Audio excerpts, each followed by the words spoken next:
Hey team, okay, so I've got your brief for today. I've got a little clingy dog with me. She wants some attention, so she'll be here for a bit of the brief. You guys have got a hero what today. It's going to be JT. So this is a bunch of pressing through the arm. You're really heavy, man. So this will be good for weighted squats. Anyway, your hero what is going to be JT. So that's 2159. The RX is going to be handstand push-ups, dips, and then also push-ups as well. Just normal push-ups. This would be ring dips. If you do have rings available to you, awesome. You can try and use them. If not, we're just going to do regular dips on kind of like a sofa or something. I'm going to put you down, dog. It's so heavy. You want to look out the window? Go on then. Okay, so 21:59 would normally be a sprint, but for this it's going to be a bit of a struggle. So, she's so weird, man, honestly. Okay, jumping back in, I've sorted the dog out, she's gone somewhere else. So, yeah, you're going to take this a little bit slower for me. I want you to try and pick some difficult-ish scales for some of the harder movements, like the handstand push-ups and then the ring dips or the dips. But then for your normal push-ups, we still need to keep moving through this. This shouldn't take you a lifetime to do. It is a hero WOD, so we're looking at like 7 to maybe 20 minutes, but you don't want to be stuck there doing your reps and singles or something. That's just not a workout anymore, right? So be prepared to scale this back either movement-wise, or you can even look at scaling the reps down. So we're normally 21:59. You could take that down to 15:12:9. Or something similar, and you can do that for separate movements, for all the movements. There's loads of different options for scaling here. I'm going to talk you through the movements in just a second, but just so you have an idea, your handstand push-ups can go to either Z press if you've got dumbbells or something to push overhead, or pike push-ups. I want you to try and keep that. Don't go to normal push-ups for me, because we are trying to work the shoulders with the handstand push-ups, because the workout has normal push-ups in it as well. Then you're onto the dips. You've got either your ring dips if you've got them, you can go to a toe spot or an eccentric, and then it's going to be the exact same if you've got like a normal dip bar, or if you're doing it on a couch, for example. So I can literally just be out here, feet can be underneath, they can be outstretched, or I can even have my feet raised, but it's still just going to be all the way down and all the way back up to extension. And again, you can knock those reps down as needed. Finally, your push-ups, I want you to still try and work full range of motion, so you can either have your hands elevated a little bit, so I can do my push-ups onto the sofa to watch the floor is not too slippy, and that'll make it a little bit easier for me, or just controlling down, flicking yourself back up, doing the eccentrics. But I'll talk you through all the movements in just a second. Hopefully that makes sense. First up, we need to warm you up though, so your warm-up's going to be as followed.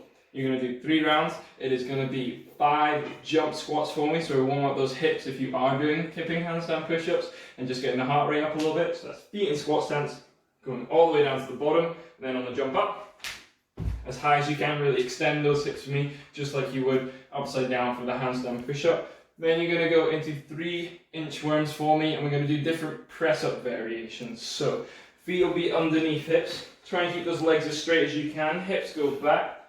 Reach down, touch the toes, walk all the way out to press-up position. For the first round will be normal press-ups, so all the way down. And you can either flick yourself back up or control down and press back up. So you do 1 push-up, walk all the way back in, stand up, repeat 3 times. Round 2, you're going to go for wide press-ups for me, so wider than usual. So hips back, walk all the way out, take at least a step out either side of each hand, all the way down. All the way back up. And then your final one's going to be the harder one. It's going to be diamond press up. So hands nice and close together for me. Make a little diamond with those hands. Hips go back. Walk yourself all the way out. Make the diamond first. Control down. Press back up. So jumping squats every time, and then it is the 3 different press up variations.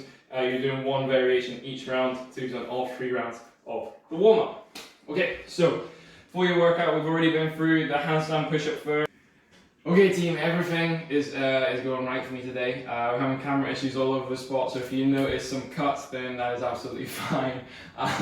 Next up is handstand push-ups. I'm going crazy. We've been in lockdown 2 weeks now. I'm losing my mind.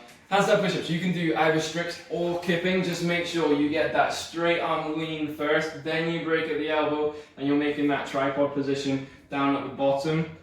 Yes, you can use something like an ab mat or some books underneath your head, but just remember, scaling the range of motion isn't necessarily the best thing to do. What I mean by that is, if you're squatting with some weight on the bar, we normally take the weight off so that you can get all the way down and perform a full squat, rather than just doing a half squat or a quarter squat. Same thing applies for the handstand push-up. Just because you can kick upside down and you can break at the elbow a little bit upside down, for a workout, you shouldn't be doing reps that are about this range of motion. So I'd say the maximum you should do is like one book and an ab mat, absolute max for me. Otherwise, we can look at doing some kick-ups into eccentric, so control down for 3 seconds, or for the volume today, you can do some Z press and then some pike push-ups, okay? For a Z press, feet on the floor, butt on the floor, you're gonna be sat down. Feet out in front of you. You want to try and stay as upright as you can, so we're not leaning back to press overhead. It is eyes straight forward, chest up tall, and pressing to extension with whatever weight you have.